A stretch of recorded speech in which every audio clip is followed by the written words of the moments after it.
Hello students, in this video we'll discuss very interesting chapter number 7, Rise of British Power in Bengal। बेटा इस video में हम लोग discuss करेंगे कि कैसे धीरे धीरे करके पूरे बंगाल के ऊपर कंट्रोल ब्रिटिशर्स का स्टार्ट हो गया, कैसी वो पॉलिसीज़ थी जिनके थ्रू ब्रिटिशर्स सक्सेसफुल हुए इंडिया को कंट्रोल करने में।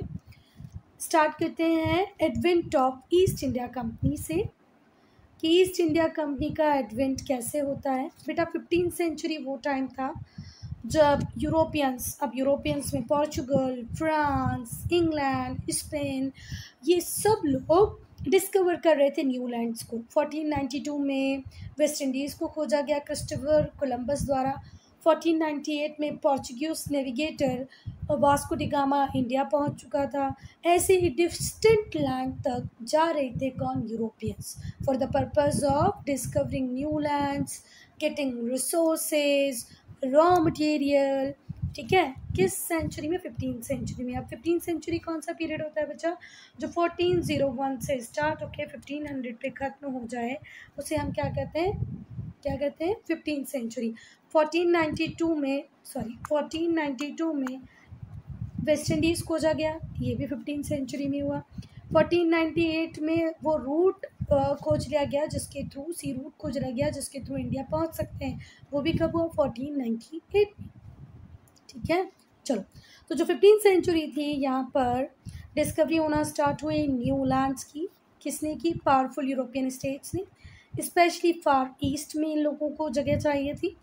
ये इनका पहला स्टेप था बेटा वर्ल्ड वाइड एक्सपांशन की तरफ। तो 15th सेंचुरी में नए नए ज़मीनों को खोजना चालू किया पावरफुल यूरोपियन स्टेट्स ने, और ये कहाँ जाने की कोशिश कर रहे थे? ईस्ट में। अब जैसे बेटा ये है हमारी अर्थ, यहाँ पर है ये प्राइम मेरिडियन और यहाँ पर है यूरोप। अभी यूरोप किसकी तरफ सर्च करना स्टार्ट कर रहा था? ईस्ट की तरफ। पर ऐसा नहीं है कि सिर्फ ईस्ट की तरफ देख रहे थे ये लोग, वेस्ट में भी तो गए। वेस्ट इंडीज़ कौन? Christopher Columbus. पर ईस्ट पे इनकी ज़्यादा नज़र थी। तो भाई जो डिस्कवरी हुई सी रूट की इंडिया तक, कि भाई यूरोप से इंडिया तक कैसे सी रूट से पहुंचा जाता है, इसको पॉसिबल कर दिखाया वास्को डी गामा ने।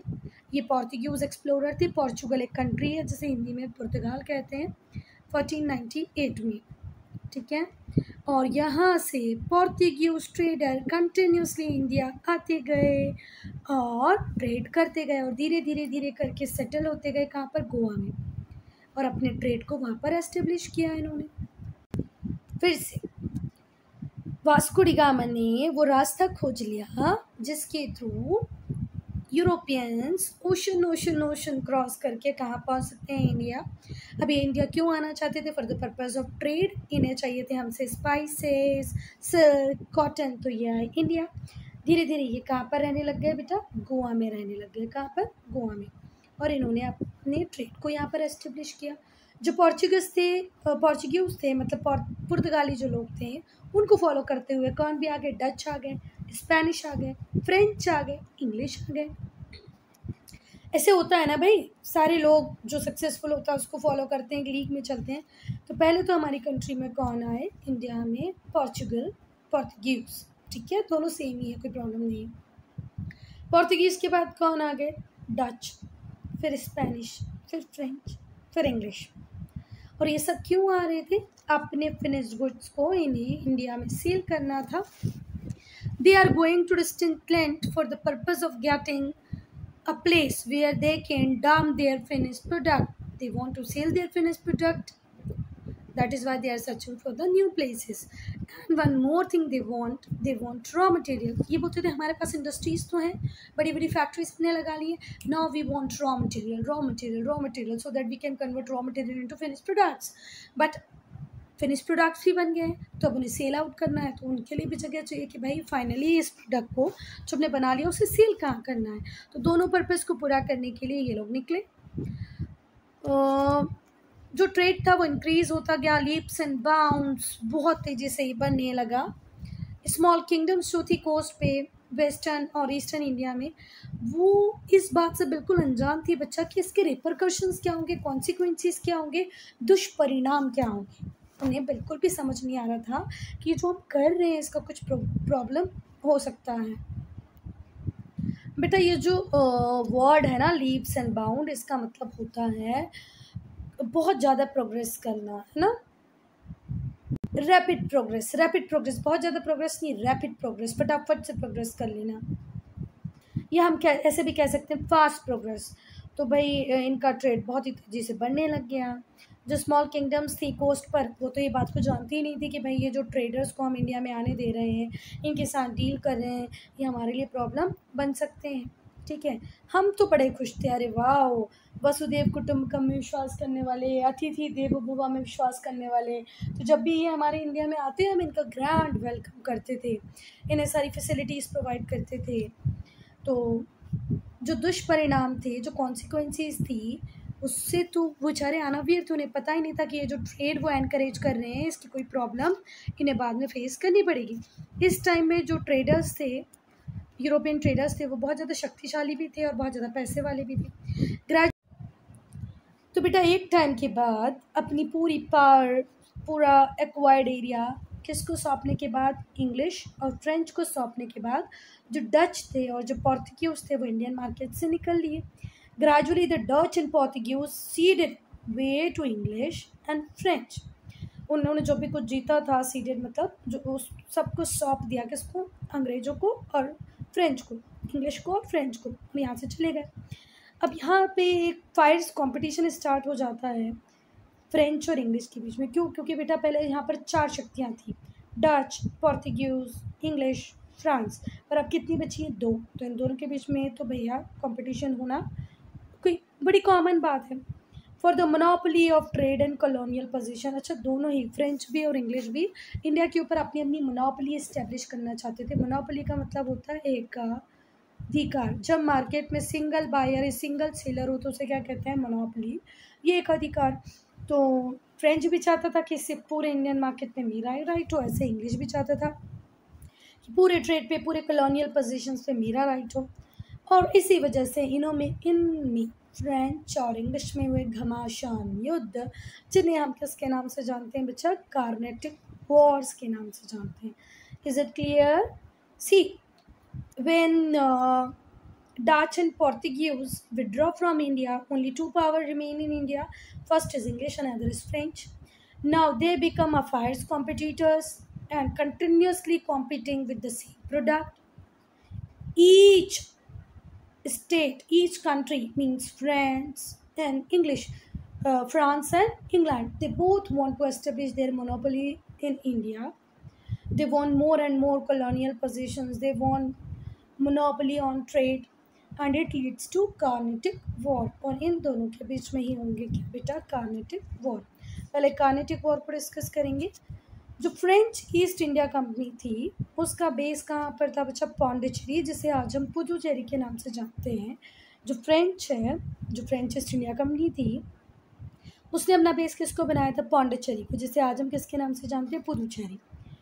विथ फैक्ट्रीज इन माहे, यनाम एंड कराईकल। बेटा आज भी आप इंडियन मैप में देखोगे ना, इंडियन मैप में आज भी आप देखोगे तो आपको 4 जगह पौंडीचेरी दिखाई देगा। कितनी जगह, 4 जगह। पौंडीचेरी, जिसे आज पुदुचेरी कहते हैं, ये इंडिया में एक यूनियन टेरिटरी है और बेचारी ऐसी यूनियन टेरिटरी है जो 3 स्टेट्स में, देखो है यूनियन टेरिटरी 3 स्टेट में है।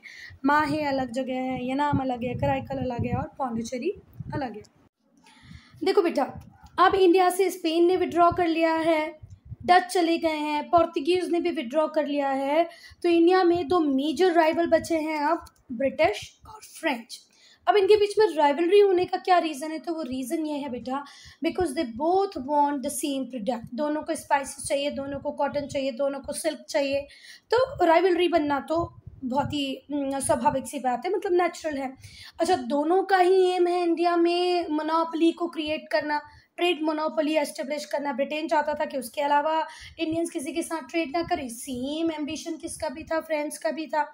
और इसी राइवलरी के कारण इनमें होते हैं सीरीज ऑफ वॉर्स, जिसे हम कहते हैं कार्नेटिक वॉर्स। अब उन्हें कार्नेटिक वॉर्स क्यों कहा जाता है, क्योंकि बेटा वो कार्नेटिक रीजन में हुए। कहाँ पर हुए, कार्नेटिक रीजन में। कार्नेटिक रीजन अगर हम आज मॉडर्न डे की बात करें कि किस स्टेट में आता है, तो वो आता है तमिलनाडु में। ठीक है, इन्हें हम कार्नेटिक वॉर्स कहते हैं because they fought in Carnatic reason कहाँ पर है कार्नेटिक रीजन? तो प्रेजेंट डे स्टेट जहाँ पर तमिलनाडु है वहाँ पर पहले क्या हुआ करता था? कार्नेटिक रीजन। इसके बाद बेटा हम पढ़ेंगे फर्स्ट कार्नेटिक वॉर कब हुआ, क्यों हुआ, क्या पढ़ने वाले हैं बच्चा अब हम? फर्स्ट कार्नेटिक वॉर 1744 में। कब? 1744 1744 में ब्रिटेन और फ्रांस वॉर में थे, युद्ध लड़ रहे थे। कहाँ पर? यूरोप में। इंडिया में इनके बीच में अभी लड़ाई नहीं है, ठीक है, पर ये लोग यूरोप में, फ्रांस कंट्री और जो ब्रिटेन है, ये दोनों आपस में क्या कर रहे हैं? लड़ रहे हैं, ठीक है। एक कंट्री होगी फ्रांस, दूसरी होगी ब्रिटेन, और ये आपस में लड़ रहे हैं। पर कहाँ पर लड़ रहे हैं? यूरोप में लड़ रहे हैं। अच्छा देखो, ऐसे होता है ना कि जब वॉर इन दोनों कंट्रीज के बीच में कहाँ पर चल रहा हो, किस दुनिया के किसी भी कोने में चल रहा, पर उसका इम्पैक्ट पूरी दुनिया पे आएगा ही, है ना। जहाँ जहाँ पर भी इंग्लिश होंगे, जहाँ जहाँ पर भी फ्रेंच होंगे, उनके बीच में टेंशन क्रिएट हो रही होगी। सेम ऐसा ही हुआ इंडिया में। इस वॉर का इम्पैक्ट इंडिया में भी हुआ। जो ब्रिटिश थे उन्होंने धमकी दी, थ्रेटन किया कि वो किसको ऑक्यूपाई कर लेंगे? पौंडुचेरी, पुदुचेरी को। आज हम इसे पुदुचेरी कहते हैं, पहले इसे क्या कहा जाता था? पौंडुचेरी। क्योंकि 1744 में ब्रिटेन और फ्रांस यूरोप में लड़ रहे थे, उसका इम्पैक्ट इंडिया के ऊपर भी हुआ। ब्रिटिश ने धमकी दी फ्रेंच को कि हम तुम्हारा पौंडुचेरी वाला एरिया, जिसे आज हम पुदुचेरी कहते हैं, वो ले लेंगे। बेटा फ्रेंच को लीड कर रहे थे जोसेफ फ्रैंकियोस डुप्लेक्स। फ्रेंच की साइड से लड़ने कौन आए? डुप्लेक्स। डुप्लेक्स ने कैसे बदला लिया? इन्होंने मद्रास को ऑक्यूपाई कर लिया।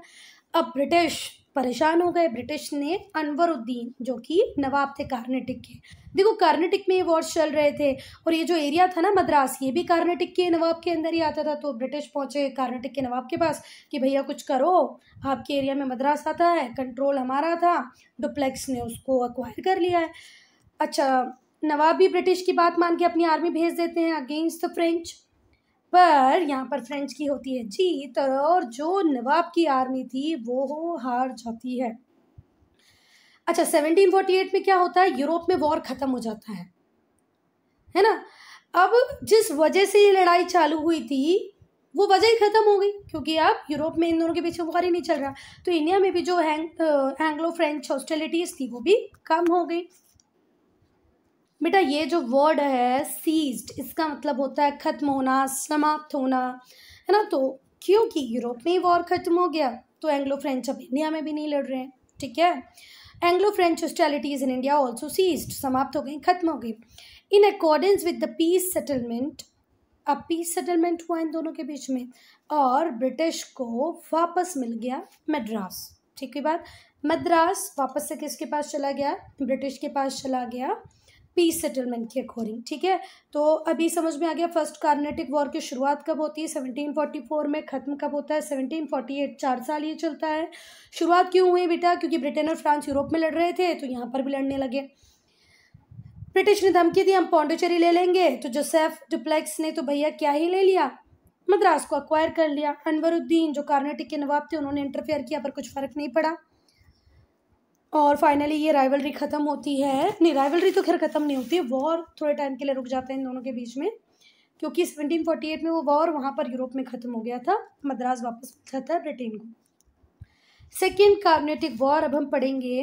तो जो सेकेंड कार्नेटिक वॉर था वो ब्रिटिश और फ्रेंच के बीच में हुआ 1749 में स्टार्ट। किस इशू पे? Succession to the throne of Hyderabad. Hyderabad और कार्नेटिक में अब कौन राजा बनेगा, इस इशू पे कौन लड़ रहे हैं? ब्रिटेन और फ्रेंच। देखो ब्रिटेन और फ्रेंच दोनों चाहते थे कि हर टेरिटरी में वो व्यक्ति रूल करे जो ब्रिटिश चाहते थे हमें फेवर करने वाला हो, फ्रेंच चाहते थे हमें फेवर करने वाला हो। तो 1749 में एक ऐसा इशू आया जिससे वैसे एक्चुअल में ब्रिटिश और फ्रेंच को कोई लेना देना नहीं था। थ्रोन है हैदराबाद का, थ्रोन है कार्नेटिक का, ये दोनों आपस में क्यों लड़ रहे हैं? पर ये लोग लड़ने लगे क्योंकि ये अपने व्यक्ति को वहाँ पर बैठाना चाहते थे। ये जो दो पावर थी ये राइवल कैंडिडेट को सपोर्ट कर रही थी। जैसे हैदराबाद के लिए ब्रिटिश एक्स को सपोर्ट कर रहे होंगे तो कर्नाटक को सपोर्ट कर रहे।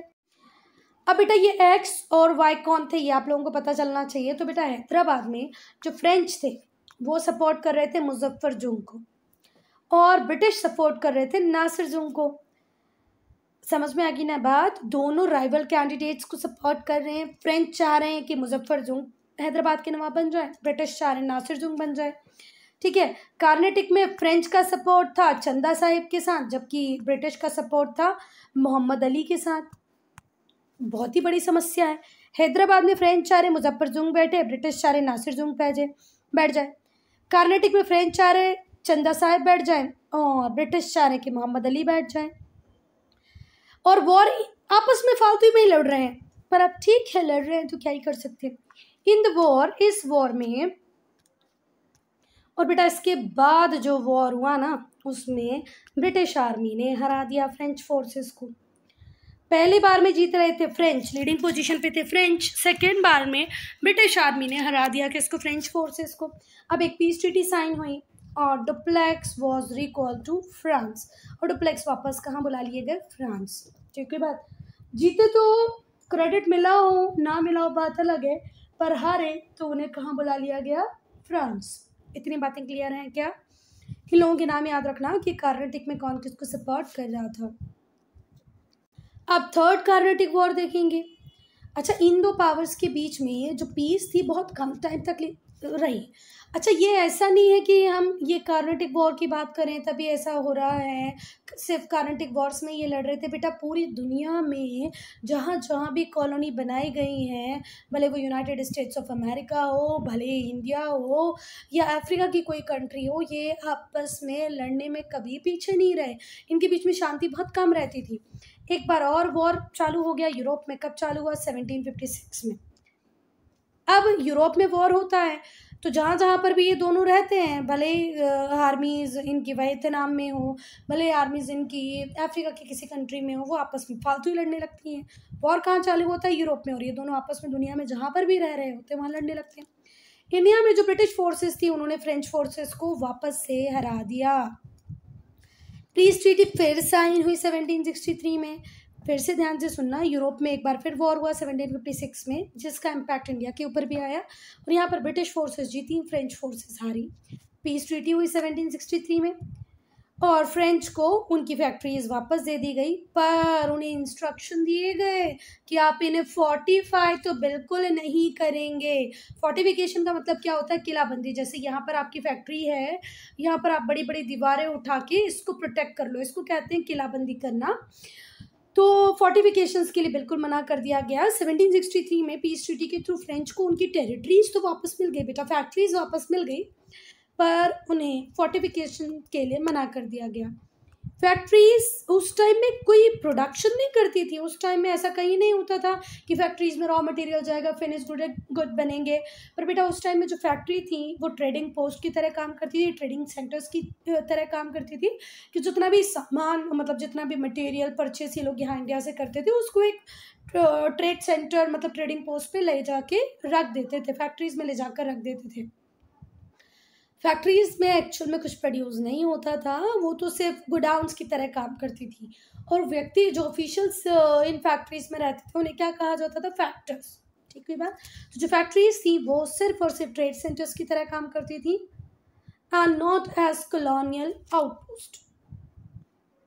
अब बेटा 2 बार अंग्रेजों से हारने के बाद फ्रेंच का जो इन्फ्लुएंस था वो डिक्लाइन होता गया। जो ब्रिटिश थे वो अब इंडिया के मास्टर बनने के लिए रेडी हो गए, and the British went on to became the master of India. Spain गया, पोर्चुगल गया, फ्रेंच लिमिटेड हो गया पौंडीचेरी वाले एरिया में। एक ही पार थी, फॉरेन पार, जिसका इन्फ्लुएंस ग्रेजुअली बढ़ता गया, वो था ब्रिटेन। और फाइनली अब ब्रिटेन उस राह पे जाएगा जिसमें वो पूरे इंडिया का के ऊपर कंट्रोल एस्टेब्लिश कर लेगा, या इंडिया में सुप्रीम पावर एस्टेब्लिश कर लेगा। कॉन्क्वेस्ट ऑफ बंगाल, बंगाल कैसे जीता इन्होंने, अब हम ये देखेंगे। 18th सेंचुरी की अगर हम बात करें तो बंगाल एक बहुत ही रिचेस्ट प्रोविंस था, बहुत ही फर्टाइल सॉइल थी, बढ़िया प्रोडक्शन होता था। ब्रिटिश ईस्ट इंडिया कंपनी बहुत एक्टिव थी बंगाल में। 1750 में क्या हुआ, Bengal accounted for almost 75% of companies procurement of India's good। India से जितना भी गुड ब्रिटिशर्स लेके जाते थे उसका 75% तो अकेले अकेले कहाँ से आता था, बंगाल से आता था। क्या इतनी बातें क्लियर हैं? क्लियर है? देखो हमने क्या बोला, 18th सेंचुरी में बंगाल एक बहुत ही रिच और बहुत ही फर्टाइल प्रोविंस था, मतलब सॉइल बहुत अच्छी थी, अब रिच मतलब पैसा भी बहुत था, और पैसा कैसे आएगा बच्चों, जब बहुत बम्पर प्रोडक्शन होगा, किसान बढ़िया से टैक्स पे करेंगे, तो प्रोविंस ऑलरेडी रिच हो जाएगी, है ना। तो प्रोविंस बहुत रिच थी, और इस रिच प्रोविंस में ही, रिचेस्ट प्रोविंस में ब्रिटिशर्स बहुत ज़्यादा एक्टिव थे।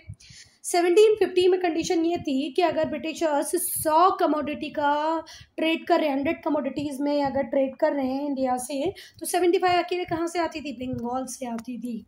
75% कंपनी का प्रोक्योरमेंट कहाँ से होता था, इंडियन गुड्स का, बंगाल से।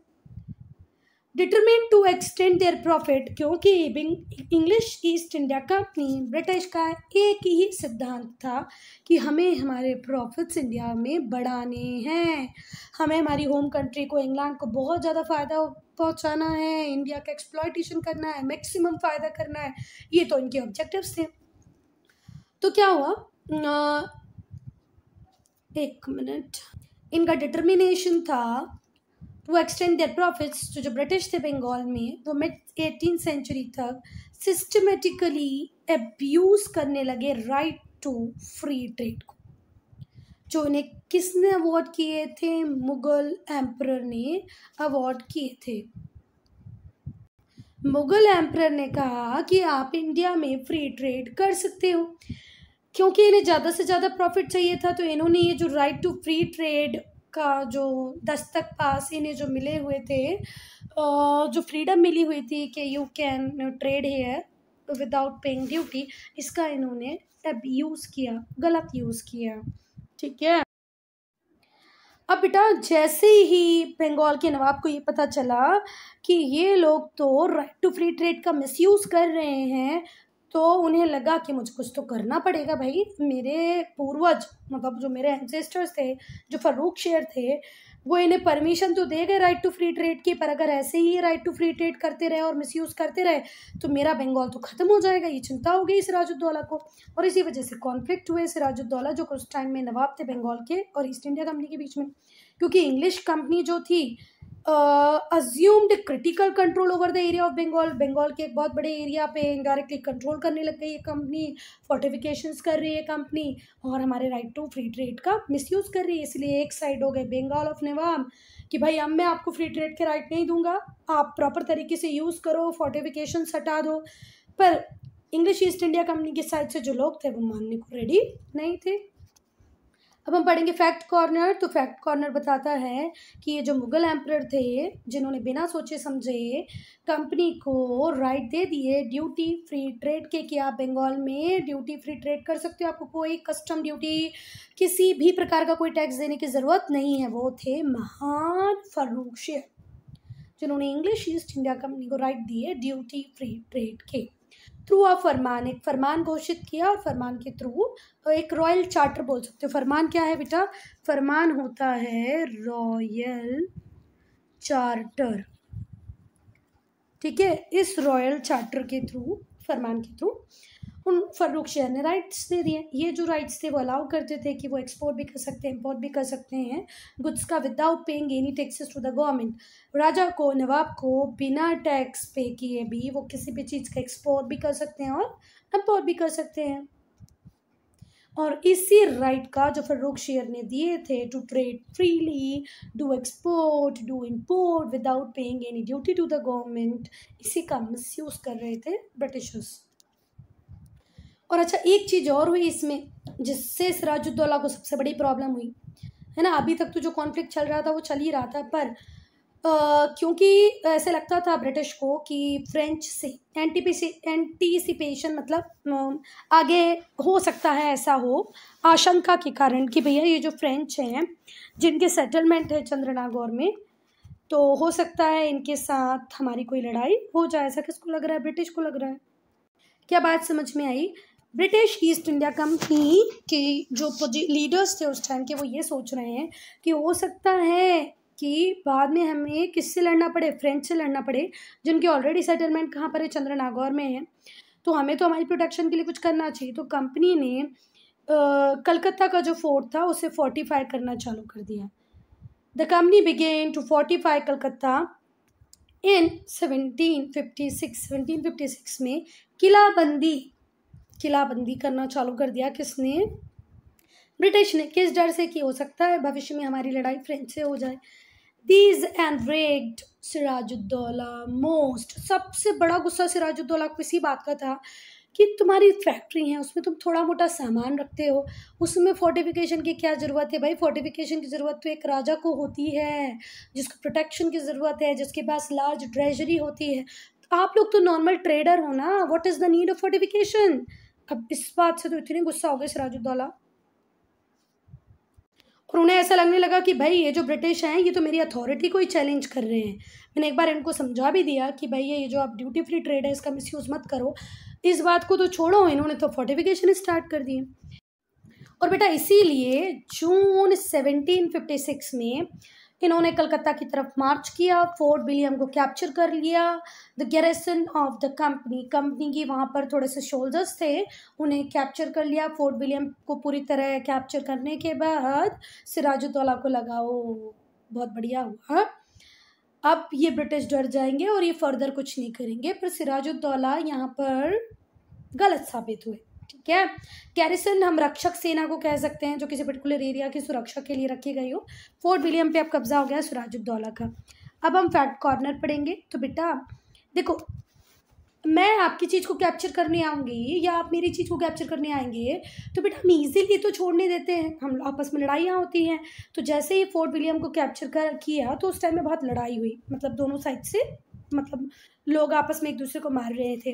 तो जो सिराजुद्दौला थे उन्होंने उन सैनिकों को जेल में डाला जो बच गए।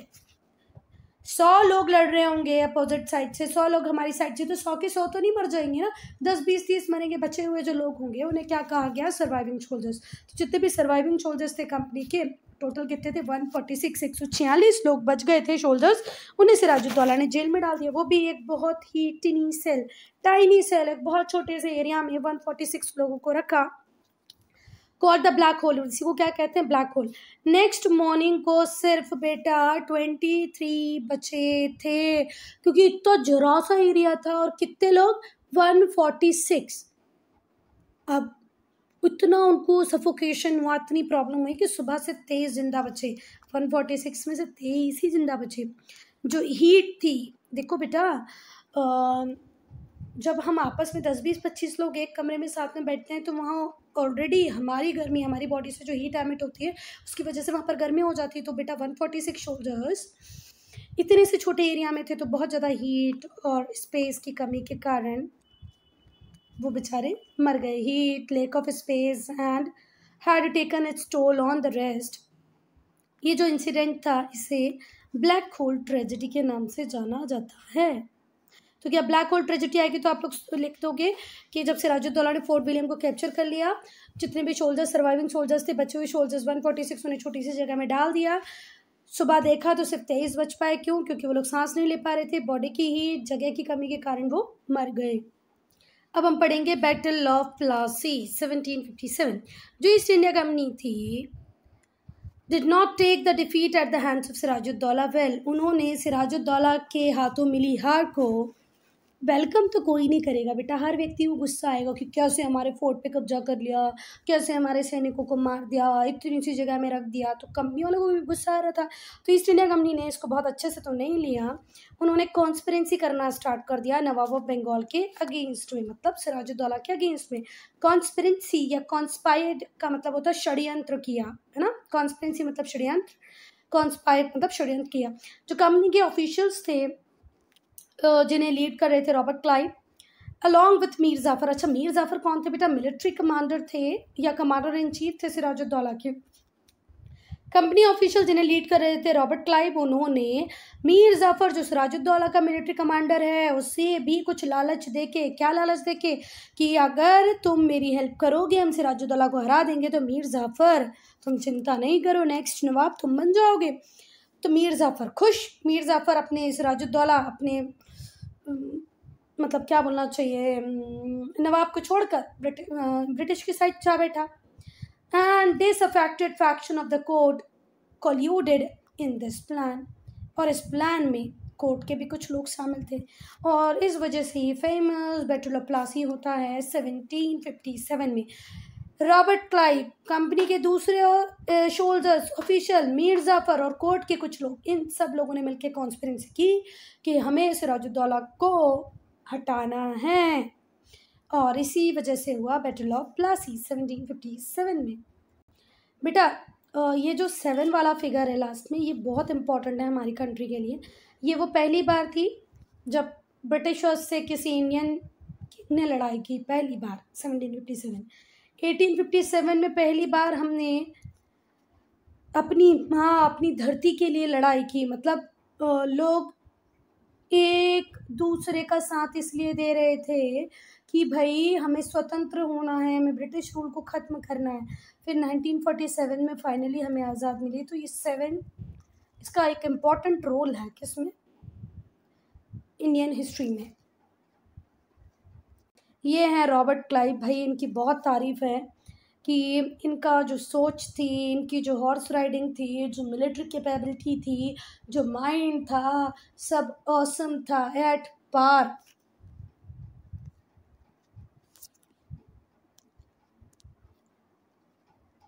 अब ये जो बैटल ऑफ प्लासी हो रहा था, इसमें सिराजुद्दौला की हार तो निश्चित थी, क्योंकि उसकी आधी आर्मी तो लड़ने ही नहीं वाली थी, क्योंकि मीर जाफ़र उन्हें लड़ने ही नहीं दे रहा था, है ना। प्लासी में जो नवाब थे उन्हें हरा दिया गया। The nawab was defeated as the largest contingent of the nawab's army. जो बहुत सारे लोग थे नवाब आर्मी के, वो तो इनएक्टिव थे अंडर मीर जाफ़र कमांड। तो जो सिराजुद्दौला था उसे पकड़ लिया गया और उसे मार दिया गया।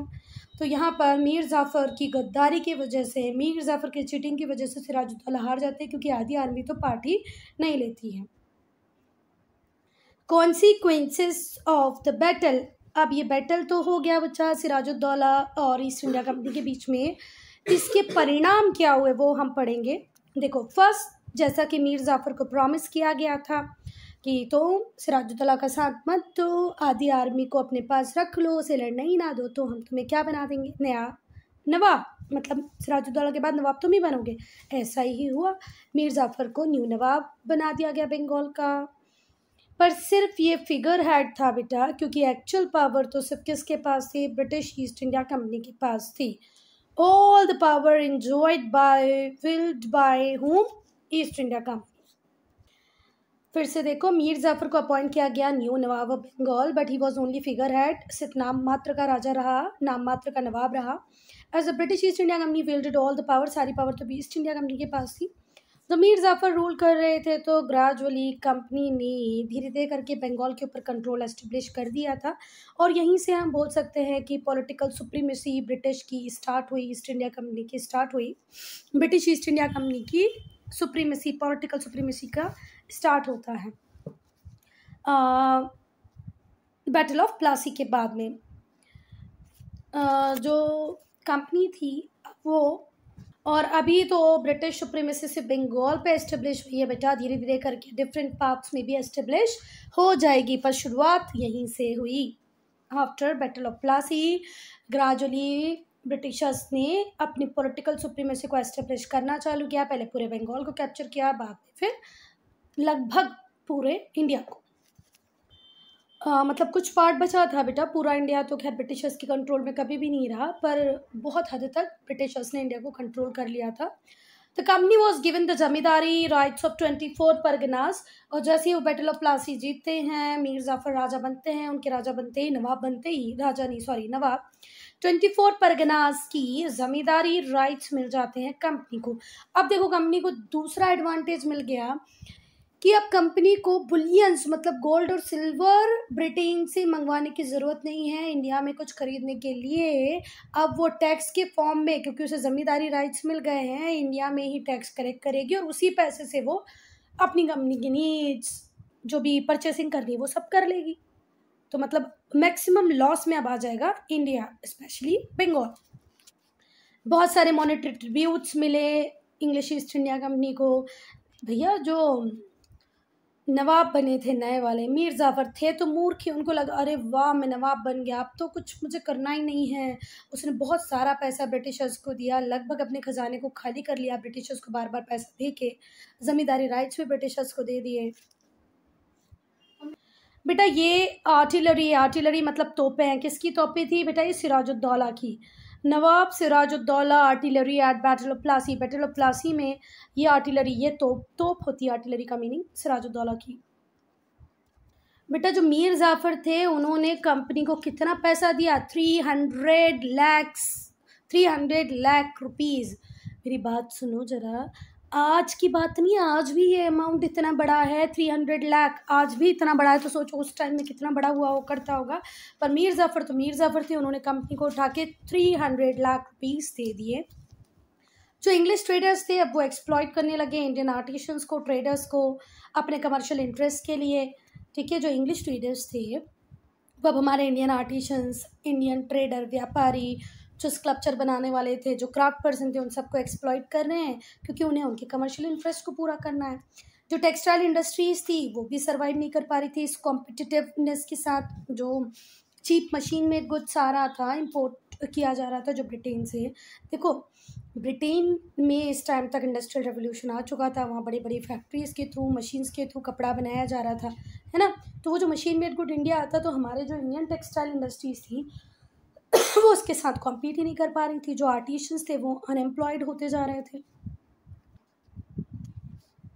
और धीरे धीरे करके बचा जो हमारे क्राफ्ट पर्सन थे, जो हमारे कॉटन टेक्सटाइल प्रोड्यूसर्स थे, वो सब डेट में आने लगे। डेट का मतलब होता है कर्ज, मतलब उधार लेकर वो अपना जीवन सर्वाइव कर रहे थे, क्योंकि उनका जो इंडस्ट्रियल आउटपुट था वो मार्केट में सेल ही नहीं हो रहा था ना, क्योंकि लोग तो मशीन मेड गुड खरीद रहे थे, वो पावर्टी में गरीब होते गए धीरे धीरे करके।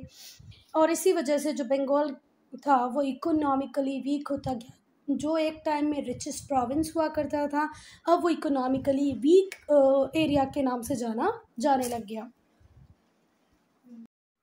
बेटा नेक्स्ट है कि अगर कंपनी, ईस्ट इंडिया कंपनी जो थी वो थर्ड कार्नाटिक वॉर जीती, तो उसमें एक इंपॉर्टेंट रोल था बंगाल के रिसोर्सेज का। जितने भी रिसोर्सेज थे बंगाल के, उन्हें निपटाने का काम कौन ही कर रही थी? कंपनी ही बंगाल के रिसोर्सेज को खत्म कर रही थी, इस पैसे का इधर उधर सब जगह यूज़ कर रही थी। तो थर्ड कार्नाटिक वॉर में भी इन्होंने भर भर के बंगाल के पैसे का यूज़ किया। जो बैटल ऑफ प्लासी था उसने एक ट्रेडिंग कंपनी को पॉलिटिकल पावर बना दिया। तो पूछा जाएगा कि किस वॉर के बाद एक ट्रेडिंग कंपनी पॉलिटिकल पावर बन गई, तो वो था बैटल ऑफ प्लासी, जो हुआ 1757 में। अब क्या हुआ बंगाल में बैटल ऑफ प्लासी के बाद, वो हम पढ़ेंगे। Bengal after the battle of Plassey, जो इकोनॉमिक कंडीशन थी बंगाल की वो डिटोरिएट होती गई, धीरे धीरे करके खराब होती गई। अब मीर जाफ़र को भी समझ में आने लगा कि यार ये कंपनी तो बहुत लालची है, बहुत ही एक्सप्लॉइट कर रही है मेरे लोगों का। तो मीर जाफ़र ने इसका अपोज करना चालू कर दिया कि जो कंपनी की ग्रीडी प्रैक्टिसेस हैं, एक्सप्लॉइटेटिव डिमांड्स हैं, ये तो भाई मैं पूरी नहीं करूँगा, मेरे लोग तो बिल्कुल परेशान होते जा रहे हैं। एक टाइम के बाद तो उसकी अंतरात्मा जागी, और ब्रिटिशर्स ने भी देर नहीं लगाई। भैया हमने तुम्हारी अंतरात्मा की बात सुनने के लिए नहीं नवाब बनाया है। तुम सोचो, तुमने सिराजुद्दौला को धोखा दे के नवाब बने हो, तो चुपचाप रहो और हमारी नीड्स को पूरा करो।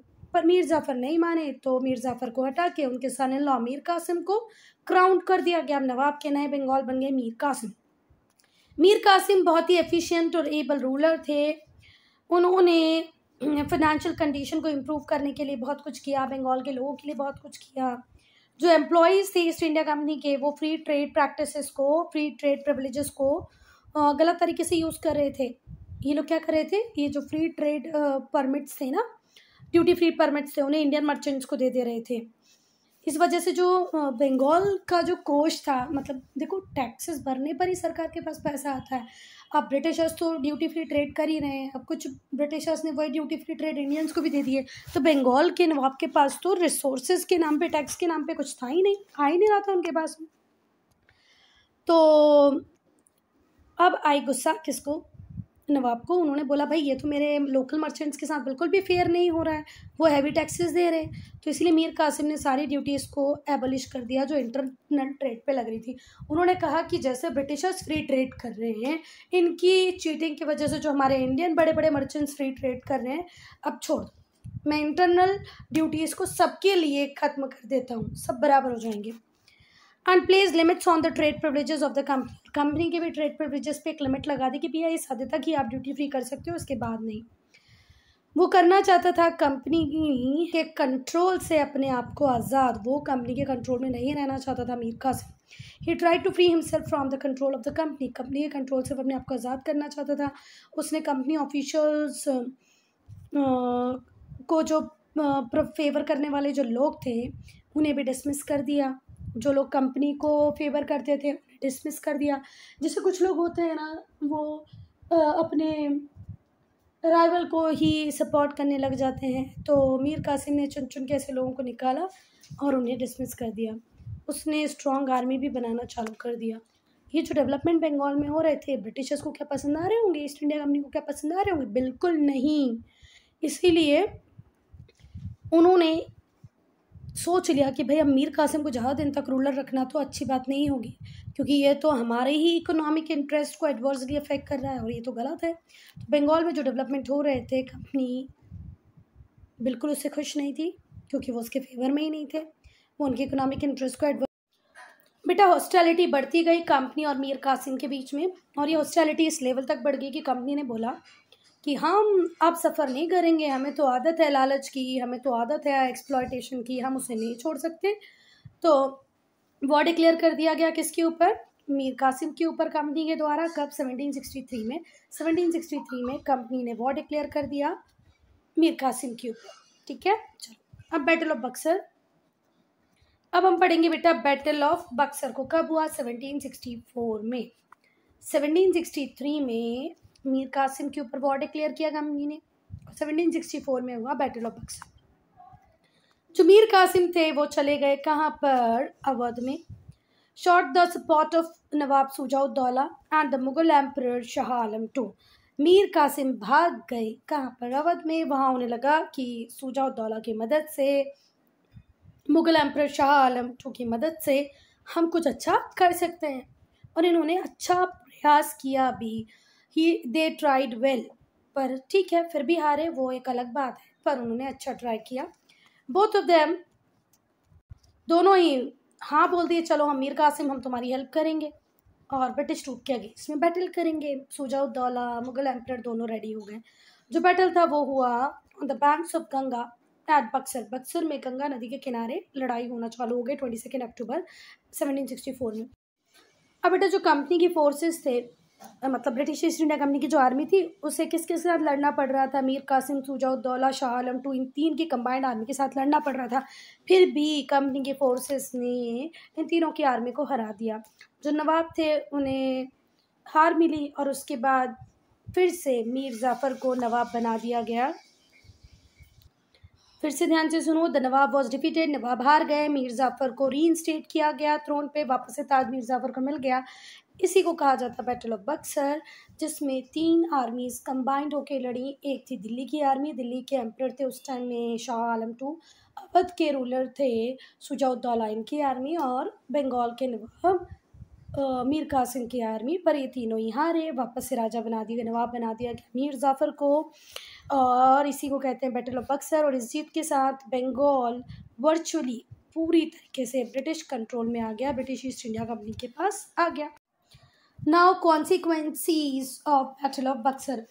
अब हम परिणाम देखेंगे बेटा किसके? बैटल ऑफ बक्सर के। तो battle of Buxar Indian history में टर्निंग पॉइंट की तरह था, एक सिग्निफिकेंट इवेंट था।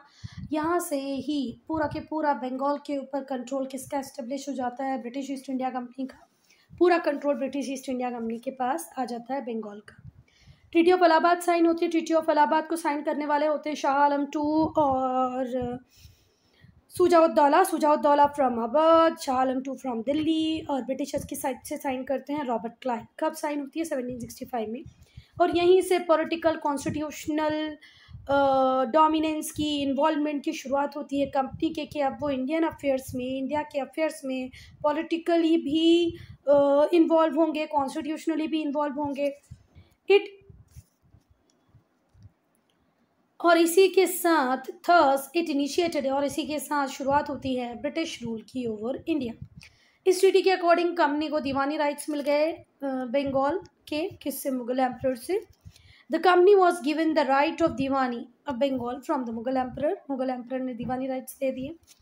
अकॉर्डिंग टू दिस राइट जो कंपनी थी वो डायरेक्टली रेवेन्यू कलेक्ट करेगी बंगाल से, बिहार से और उड़ीसा से, जिसे आज उड़ीसा कहते हैं। तो जब बैटल ऑफ बक्सर हो गया तो बैटल ऑफ बक्सर के बाद दीवानी राइट्स मिल गए पूरे बंगाल के साथ साथ बिहार उड़ीसा के भी दीवानी राइट्स मिल गए। अब कंपनी सीधे इनसे टैक्स कलेक्ट करके उस बड़े अमाउंट का अपने फ़ायदे के लिए, अपनी आर्मी के लिए, अपने ऑफिशियल्स के लिए, अपनी होम कंट्री इंग्लैंड के लिए यूज़ कर पाएगी। जो कंपनी थी बच्चा उसे कोरा और इलाहाबाद दिया गया। कंपनी को नहीं दिया बेटा, कंपनी ने दिया। शाह आलम टू को कोरा और इलाहाबाद दिया कंपनी ने। And agreed to pay annual sum of 26 lakh rupees to him. Company annual sum दे रही थी किसको? 26 लाख रुपीज का। किसको? शाह आलम टू को। और कंपनी ने कोरा और इलाहाबाद किसको दे दिया? शाह आलम टू। अवध को वापस दे दिया गया शुजा-उद-दौला को, but he was made to pay huge amount. Awadh किसको वापस दे दिया गया? शुजा-उद-दौला को। बोला तुम्हारा था, तुम खुद रख लो, पर साथ ही हमें एक बहुत बड़ा अमाउंट देना। और वो अमाउंट कितने का था? 53 लाख रुपीज़ का। अवध वापस दे दिया गया शुजा-उद-दौला को, पर उससे कहा गया कि तुम हमें 53 लाख रुपीज़ देना। चलो पहले हम लेट्स डिस्कस कर लेते हैं। Conspiracies and rivalries for succession led to decline of every mighty kingdom. Do you agree? Yes. Her mighty kingdom के डिक्लाइन का कारण कॉन्स्पिरेंसीज, राइवलरीज ही थी। भले वो दिल्ली सल्तनत हो, भले वो मुगल एम्पायर हो, या आप अपने सिराजुद्दौला को ही देख लो कि मीर जाफ़र ने कितना गलत किया उनके साथ। ठीक है, बेचारे हमारे नवाब शुजा-उद-दौला को 53 लाख रुपीज़ देना पड़ा ईस्ट इंडिया कंपनी को। क्यों? क्योंकि ईस्ट इंडिया कंपनी कह रही थी ये वॉर इंडेमनिटी का पैसा है, तुमने जो हमारा नुकसान किया तुम्हें पैसा तो देना पड़ेगा। इसके बाद इन दोनों ने एक अलायंस साइन किया, ठीक है, कि कंपनी जो होगी वो नवाब को सपोर्ट करेगी किसी भी फॉरेन अटैक के अगेंस्ट में। कंपनी बोली शुजा-उद-दौला तुम चिंता नहीं करो, तुम्हारे ऊपर कोई भी इन्वेजन होगा हम तुम्हारे साथ हैं। If the nawab paid for the troops, पर तुम्हें हमारे ट्रूप्स के लिए पे करना पड़ेगा। That were sent to his aid, तुम्हारी मदद के लिए हम हमारे ब्रिटिश ट्रूप तुम्हारे साम्राज्य में रख देंगे, बस तुम उनका खर्चा उठा लो तो वो तुम्हें बचा लेंगे। ये जो अलायंस था ये नवाब को एक्सट्रीमली डिपेंडेंट कर देता है कंपनी के ऊपर। एक राजा जिसके पास अपनी खुद की आर्मी ना हो बेटा, उससे हम क्या ही एक्सपेक्ट कर सकते हैं। वो पूरी तरह कंपनी पे डिपेंड हो गया। अब बंगाल की कॉन्सिक्वेंसीज को डिस्कस करेंगे कि बंगाल में क्या खराब हो रहा था। बंगाल में चल रही थी ड्यूअल गवर्नमेंट। जैसे ही दीवानी राइट्स मिल गए ईस्ट इंडिया कंपनी को, किससे? मुगल एम्परर से। किस ट्रीटी के थ्रू? ट्रीटी ऑफ इलाहाबाद के थ्रू। तो जो कंपनी थी वो कंट्रोल कर रही थी ये रेवेन्यू कलेक्शन को, सारी जगहों से रेवेन्यू कलेक्ट करती, पर वो अपने आप को एडमिनिस्ट्रेशन के लिए बिल्कुल रिस्पॉन्सिबल नहीं मानती। वो कहती सिर्फ हम रेवेन्यू कलेक्ट करेंगे, पैसा इकट्ठा करेंगे, ये एडमिनिस्ट्रेशन हमारी रिस्पॉन्सिबिलिटी नहीं है। नवाब को उन्होंने एडमिनिस्ट्रेशन का काम दे दिया। सारे के सारे जितने भी एक्सपेंसेस थे वो पूरा करे कौन? नवाब। तो अरे भाई नवाब के पास तो रिसोर्सेज ही नहीं है ना, टैक्स कलेक्शन तो कंपनी कर रही, तो बेचारा नवाब क्या करे, कहाँ से पैसा लाए? ये जो अरेंजमेंट था कि टैक्स कलेक्शन करेगी कंपनी, एडमिनिस्ट्रेशन देखेगा नवाब, इसी अरेंजमेंट को हम कहते हैं ड्यूअल गवर्नमेंट। इसका मतलब था two ruler at the same time. एक रूलर था कंपनी, दूसरा रूलर था नवाब। कंपनी जिसके पास सारा पैसा था, नवाब जिसके पास पूरी रिस्पॉन्सिबिलिटी थी गवर्नेंस की, पर इकोनॉमिक पावर नहीं थी, कोई एक्सेस ही नहीं थी इकोनॉमिक फाइनेंस की। ठीक है, सारा के सारा पैसा इकट्ठा करी, पैसे के ऊपर कंट्रोल करी कंपनी, और बेचारा राजा अपने लिमिटेड रिसोर्सेज से जो भी उसके पास बचा था उसके थ्रू कंपनी एडमिनिस्ट्रेशन कर रहा था। बेचारे राजा का, नवाब का कोई एक्सेस ही नहीं था रिसोर्सेज के पार पे। ये जो अरेंजमेंट था ये कंपनी के लिए बहुत बेनिफिशियल था। रिस्पॉन्सिबिलिटी है ही नहीं और अथॉरिटी पूरी है, रेवेन्यू पूरा रख रही थी। कंपनी अपना जो रेवेन्यू का शेयर थी वो बंगाल के नवाब के साथ बिल्कुल शेयर करना नहीं चाहती थी। ठीक है, बहुत थोड़ा सा अमाउंट उसको दे देती थी एडमिनिस्ट्रेशन को रन करने के लिए। तो नवाब भी सफ़र कर रहा था क्योंकि जितना पैसा मिलता था उससे वो पूरा एडमिनिस्ट्रेशन प्रॉपरली नहीं कर पा रहा था, लोगों के डिमांड्स को पूरा नहीं कर पा रहा था। ये जो सिस्टम था इसने बंगाल को पूरी तरह खाली कर दिया, बंगाल के रिसोर्सेज को ड्रेन कर दिया। बंगाल, बिहार, उड़ीसा, जैसे आज हम उड़ीसा कहते हैं, उनमें वेल्थ को पूरी तरह ख़त्म करने का काम किया ड्यूअल गवर्नमेंट ने। 77 में एक फेमाइन आई बंगाल में, इतनी सीवियर फेमाइन तो हमारी कंट्री में कोई थी ही नहीं जितनी बंगाल में आई। और लगभग 1/3 पॉपुलेशन इस प्रोविंस की ख़त्म हो गई। सपोज़ करो जैसे 100 लोग थे, 100 में से 33 लोग मारे गए इस फेमाइन में, 33 से भी ज़्यादा, 33.33, मतलब 34% हर 100 में से मारा गया। तो सोचो बंगाल की पॉपुलेशन कितनी होगी और उसके रेशो में तुम निकाल लो 1/3 कितना होता है, तो उस पॉपुलेशन का 1/3 मारा गया। Even that time also company has not provided any ad, company ने उस टाइम में भी कोई हेल्प नहीं की। जो एवल शेड्यूल गवर्नमेंट सिस्टम के वो अपने आप ही दिखने लग गए। इवेंचुअली जो कंपनी का एडमिनिस्ट्रेशन था इकॉनमी के ऊपर वो कोलैप्स करने लग गया। Eventually the administration and economy collapse, administration भी कोलैप्स कर गया, इकॉनमी भी कोलैप्स कर गई। क्यों कोलैप्स कर गई? क्योंकि बेटा हमारा जो किसान है उसके लिए जब तुम कुछ अच्छे काम करोगे, जब वो आपको टैक्स की पे कर पाएगा, वो फेमाइन के कारण मर रहा है तो वो कहाँ से ही आपको टैक्स देगा? पूरा इकोनॉमी कोलैप्स कर गया, पूरा एडमिनिस्ट्रेशन कोलैप्स कर गया। 1772 में जो कोर्ट ऑफ डायरेक्टर्स थे कंपनी के, उन्होंने लॉर्ड वॉरेन हेस्टिंग्स को अपॉइंट किया न्यू गवर्नर जनरल की तरह बंगाल के, और उसने ड्यूअल गवर्नमेंट को एबलिश कर दिया 1772